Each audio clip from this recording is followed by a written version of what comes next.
Hi friends, please subscribe to Amravati Media and press the bell icon for more latest updates.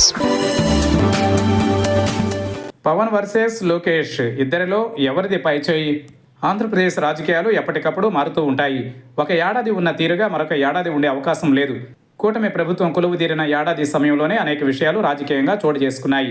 ఉప ముఖ్యమంత్రి పదవిని లోకేష్కు ఇవ్వాలంటూ పెద్ద సౌండ్తో demand party నేతల నుంచి వినిపించడం, దానిని చంద్రబాబు స్వయంగా ఆఫ్ చేయడంతో కొంతమేరకు వివాదం సద్దుమణిగిందని అనుకోవాలి. ఎందుకంటే ఈ నినాదం సద్దుమణగడం తాత్కాలికమేనని అందరికీ తెలుసు. ఎందుకంటే నారా లోకేష్ను ప్రతి టీడీపీ కార్యకర్త తమ భవిష్యత్ నేతగానే భావిస్తున్నారు. అయితే ముఖ్యమంత్రిగా చంద్రబాబు నాయుడు ఉన్నంతకాలం అది జరగదన్నది కూడా పార్టీ నేతలకు తెలుసు. ఎందుకంటే ముఖ్యమంత్రి, ఉప ముఖ్యమంత్రి ఒకే వర్గానికి చెందిన వారికి ఇచ్చే సాంప్రదాయం ఆంధ్రప్రదేశ్లో లేకపోవడమే. పవన్ కళ్యాణ్ కూడా అగ్రకుల సామాజిక వర్గమే కావడంతో మరో ఉప ముఖ్యమంత్రి పదవి మాత్రం మరో అగ్రకులానికి ఇచ్చే అవకాశం లేదు. అందుకు చంద్రబాబు సుతారము అంగీకరించరు. అందుకే ఆ నినాదాన్ని ఆదిలోనే చంద్రబాబు సమర్థవంతంగా తుంచివేయగలిగారు. అయితే ఎవరూ కాదనలేని వాస్తవం మాత్రం చంద్రబాబు తరువాత పార్టీ పగ్గాలు చేపట్టేది లోకేష్ మాత్రమేనని అందరూ ఆ నినాదాన్ని అందుకున్నారన్నది అందరికీ తెలిసిందే. మరోవైపు పవన్ కళ్యాణ్ కూడా ఈ ప్రతిపాదనకు ఒప్పుకునే అవకాశం లేదు. ఎందుకంటే రాజకీయాలలో చంద్రబాబు తనకంటే చాలా సీనియర్. 4 సార్లు ముఖ్యమంత్రిగా పనిచేశారు.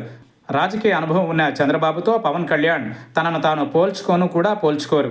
అందుకే శాసనసభ సాక్షిగా పవన్ కళ్యాణ్ మరో 10 ఏళ్ల పాటు చంద్రబాబు ముఖ్యమంత్రిగా ఉండాలని కోరుకున్నారు. మరో ఉప ముఖ్యమంత్రి పదవిని వేరొకరికి ఇస్తే తన అభిమానులతో పాటు సొంత సామాజిక వర్గం నుంచి కూడా ఆయన పట్ల వ్యతిరేకత వ్యక్తమవుతుంది. అందుకే ఈ విషయంలో మౌనంగా ఉన్న పవన్ కళ్యాణ్ చంద్రబాబు చేతనే ఆ నినాదాన్ని తాత్కాలికంగా ఆపగలిగారు.